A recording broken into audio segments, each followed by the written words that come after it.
Diddy reportedly the subject of a secret NYPD criminal investigation allegedly involving sexual assault, as Cassie files a $30 million lawsuit against Diddy, accusing him of rape and abuse. She says not long after she met him in 2005, when she was 19, he began a pattern of control and abuse that involved plying her with drugs, beating her, and forcing her to have sex with male prostitutes while he filmed.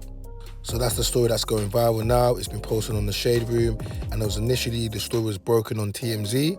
And yes, Cassie is suing Diddy for $30 million. And she has reportedly said that he raped her. And this is Diddy, P. Diddy, Puff Daddy, you know. He brought us B.I.G., P.O.P.P.A., M.A., $E, Mace. And of course, we can't forget all the love he's been showing to Hollow Man Giggs, the landlord, recently, as you can clearly see these pictures show. And big up Giggs because he's getting his flowers. But it's unfortunate that, you know, this has to happen right now, because after that amazing one night that they did at the Shepherd's Bush Empire, like the videos from that, it's become an iconic moment in history, and it also cemented Giggs as Giggs is that guy, man. He's that go-to guy. He's the one creating that bridge for the culture, and Americans, the US rappers, definitely respect Giggs. Look, no one's gonna pretend Diddy, Puff Daddy, P. Diddy, Sean Puffy Combs, he is iconic, you know? You see him there with Heavy D, he's iconic, and his contribution to the whole, rap music as a whole. He's the king of reinvention, you know? He's a billionaire, just like we see him with Jay-Z, mogul, Mr. Vanity Fair. He's changed his name so many, now they're calling him Brother Love. But let's talk about what exactly was going on. She says for Mrs. Combs endured over a decade of his violent behavior and disturbed demands. For Ms. Ventura, the dark times were those she spent trapped by Mr. Combs in a cycle of abuse, violence, and sex trafficking. Among other violent and unlawful acts, Mr. Combs raped Ms. Ventura in her own home after she tried to leave him, often punched, beat, kicked, and stomped on Ms. Ventura, resulting in bruises, burst lip, black eyes, and bleeding. Blew up a man's car after he learned that he was romantically interested in Ms. Ventura. Forced Ms. Ventura to engage in sex acts with male sex workers while masturbating and filming their encounters. Ran out of his apartment with a firearm in pursuit of a rival industry executive who he learned was nearby. Demanded that Ms. Ventura to carry his firearm in her purse just to make her uncomfortable and demonstrate how dangerous he is, and introduced Ms. Ventura to a lifestyle of excessive alcohol and substance abuse, and required her to procure illicit prescriptions to satisfy his own addictions.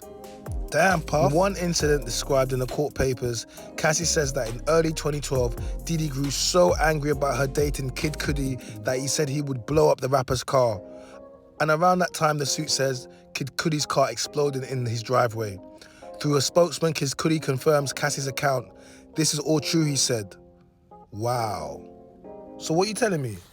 Diddy, you're out there getting man's car blown up for Cassie? Nah, this is simping on the next level. Nah, P. Diddy, how you doing that? You're moving brazy. So P. Diddy put a car bomb inside Kid Cudi's car and actually blew it up. Nah, this is moving mad. This kind of reminds me of some of the stuff that Ryan Leslie was saying. Ryan Leslie, now, guys, if you don't know who Ryan Leslie, he's the one that made her breakout song, right? He's a very talented, he's a songwriter, singer. He's literally, they call him the Black Mozart. And he dated Cassie before, and he continuously spoke about how Diddy tried to block him in the industry, right? And let's look at Cassie and Diddy. When they were together, they were moving at 100 miles per hour. It was Cassie and Diddy. I can't lie. He kind of had her on his arm like his personal plaything, because a lot of people said that he stifled her career, because prior to that, she had a career, but once she started dating Diddy, it became all about her and Diddy. You know, a lot of people said she didn't really have much of a personality. But let's look at what Cassie's doing now. 10 million followers. Look at her Instagram. Let's have a quick look. Oh, so guys, this is her husband. This is the guy her baby daddy. You know, a day but late. Had to make sure I showed all my love to my man, my husband. Happy 4th anniversary to my best friend. So guys, she dated P. Diddy for 10 years. And this is the guy that she went to straight after that. I mean, there's always a simp that's going to do this. Like, she was literally P. Diddy's plaything for 10 years.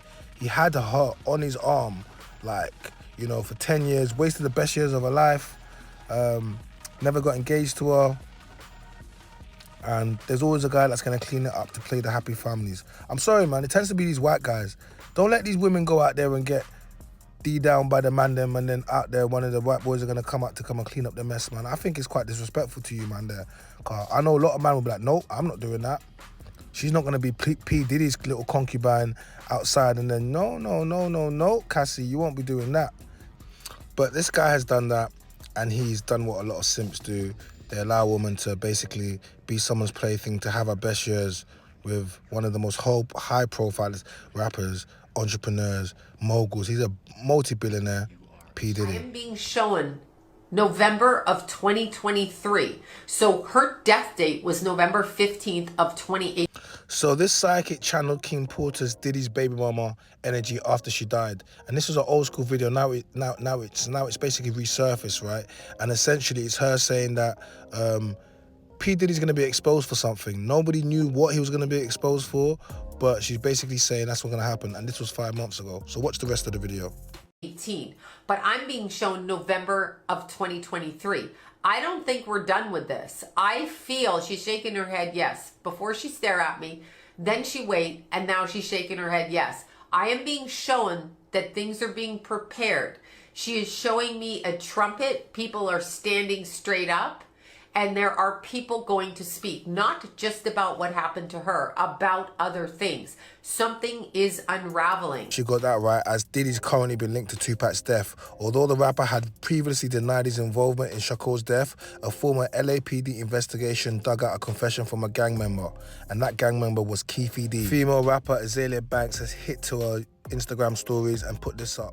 One time Diddy beat her up so bad, he sent her on a 3-week vacation to Hawaii just so no one would see or question how her face got like that. Another violent hip-hop homosexual. This is what mental illness looks like. All of you armchair psychologists. So that's what she's posting on her story. Wow. But she talks a lot of shit. I was waiting for 50 to chime in, and of course he did. Damn, brother love, out here looking crazy as a mofo. Man, wife, it was like this. I was watching Puff. The nigga Puff was looking up there. He saw this white woman. It was bottles on bottles on bottles around. It was lit. Puff jumped out. Me and Cassie sitting next to each other. My wife right here, Cassie right here. The nigga jumped off the bar, came on and said, yo, Cassie, tomorrow, I want you to shave the side of your head. And I was like, what the fuck kind of request is that? So when I'm like, what the fuck? So when I look up there, this white woman's side of her head was shaved, my nigga. And the bitch looked good with it. So I was looking at Cassie, I was like, well, I was like, you're not about to do that, are you? She said, well, I mean, whatever Sean wants, I'm gonna do. So this is Young Jock, ex-Bad Boy artist. You know, go meet me in the hood, it's going down. That guy, yeah, Young Jock, right? He's just telling a story about how Cassie shaved her head, and that iconic style that was created at the time was based upon the fact that P. Diddy saw a white woman with the hairstyle and told her to do it. I was like, well, you make sure you send me a picture before you do that shit. So within like 2-3 days, she sent me a picture. I'm like, she done shaved her motherfucking head. I'm like, that shit look good. When that shit hit the internet, boom. She started a whole trend, man. A whole trend. So when you first hear this story, it's given the impression that she was coerced or, you know, P. Diddy forced her into doing it. But it seems like he just saw a style that would look good on her. And I do believe she was literally his muse at the time. And they said, you know, try this style or this will look good on you. And she did it. And it became she went viral for it. Cassie shaving your head to the side became one. That was like when Rihanna shaved her head. It went crazy. Girls followed it. So I don't know if that was a bad thing. So many moments and stories in time like this, bro, I could go on for that. Some comments from TMZ. Her personal trainer husband can't pay for the mansion. Why didn't she call the cops 20 years ago? She's pushing 40. They love to make successful black men the face of sexual violence. I heard he killed Tupac and King Porter. Basically, if we give her $30 million, she's not gonna say anything. Where's the boys who walked to get that cheesecake? I know they want in on this too. The chickens have come home to roost. I believe every word, and I'm glad she has the courage to tell the truth. I hope he pays for all his evil BS he has done to people. Isn't there a conspiracy going on about at the moment? J-Lo, baby, it's your time to speak up when you was Diddy. Sean Combs is the new R. Kelly. OMG, I used to think he loved her that much. What about him sexually abusing Usher? Caresha, don't care as long as the golden showers keep coming. Human trafficking is crazy. These off-the-grid situations, which was mind-blowing because my intention was just to make the woman that I was with feel so incredible. Like, you know, like we disconnected from the world. And it was like an incredible amusement park ride of love. So guys, we've come to the end of the video. My name is China, I'm the Mynam's voice. If you like this video, then make sure you like the video and you subscribe to our channel. You turn on notification bells so you're the first to know when we drop new content. And if you're really in your bag, then hit the super chat and join up to our membership tier. We have 3 separate levels. And we out.